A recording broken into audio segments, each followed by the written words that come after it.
Excel pivot table show value as percentage. কোনো ডিপার্টমেন্টের বেতন মোট বেতনের কত পার্সেন্ট, তা আমরা এক্সেল পিভট টেবিলের পার্সেন্টেজ অপশন দিয়ে বুঝতে পারবো। প্রোডাকশনের বেতন মোট বেতনের 23.57%।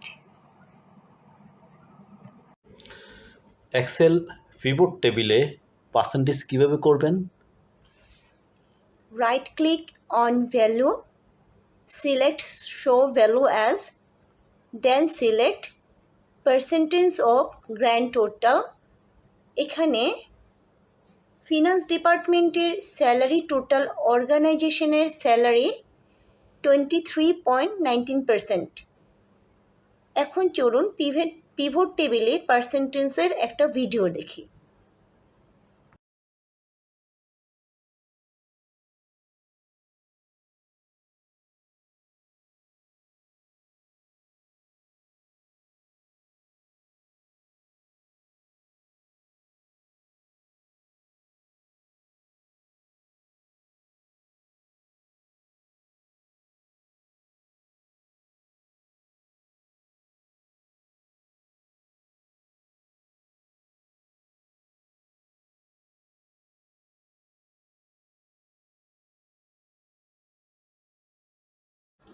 Excel pivot table value summarized by rank.